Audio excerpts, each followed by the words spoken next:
Good morning. We're continuing with the ministry of the prophets, and we've now moved on to the minor prophets. And today, on day 219, we are continuing to look at the prophet Hosea. I'm going to be reading to you from Hosea chapter 11, verses 1 to 11.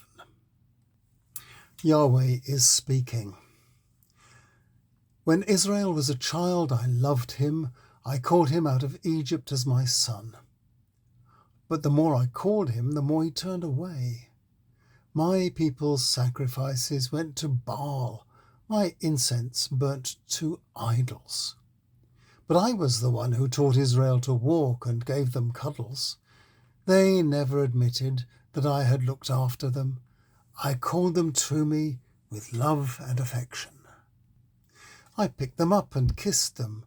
I bent down to feed them. Because they refuse to come back to me, they will have to go back to Egypt and be ruled by Assyria. War is coming. It will sweep through their cities, bursting through their gates.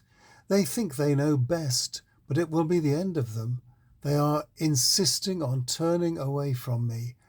How they will complain when the yoke is put on their shoulders, but it will be too late to lift it from them. How can I give you up, Israel? How can I possibly abandon you? Do you think I'm capable of destroying you like I did Admah and Zeboim? My heart will not allow it. My love for you is too great. I will not punish you angrily or destroy Israel again. I'm not human, I am God. I, the Holy One, am with you. I will not come to you full of rage. My people will follow me when I roar like a lion against their foes. From east and west they will come to me. From Egypt and Assyria they will fly like birds. Like homing pigeons they will come back again. I am Yahweh, I have spoken. Back on day 187, I read for you another example of Hosea's emotional poetry. I read chapter 2, verses 19 to 23. If he is anything, this prophet is a lover. He loves his wife and is hurt by her disloyalty. And he sees this as a metaphor for God's love for his people, which remains supreme despite their rejection of him. Here in today's passage, the love is expressed differently, as the love of a parent for a child, holding its hands whilst it takes its first steps, cuddling it and feeding it. This idea comes to fruition for us 7 centuries later, when Jesus teaches us that God is his Father, and then encourages us to call God by that name, our Father. Despite God's assurances later in this passage that it would not be God that destroyed Israel, there is still plenty of warning that Assyria would come and burst through their gates, and it would be Israel's own fault that this took place because of their unfaithfulness and their rejection of the God of love. I have done my best to give the overall sense of this poetry, which all translators have found difficult, and commentators have suggested many different interpretations. You have here my best guess. The latter half of the poem speaks of both judgment and compassion.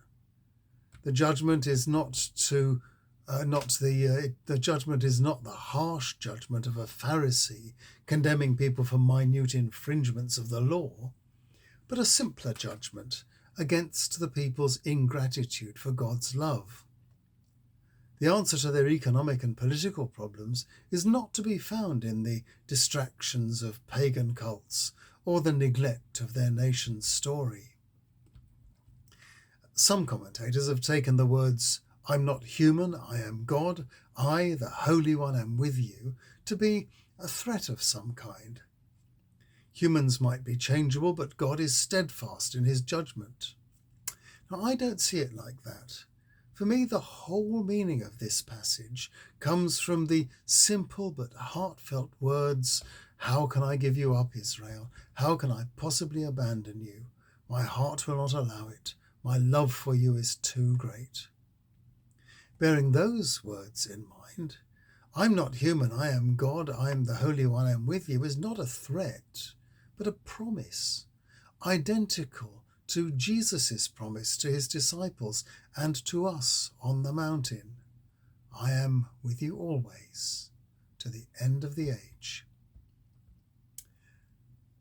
Tomorrow we shall visit the prophet Joel, who, surprisingly, sees a divine message in a plague of locusts.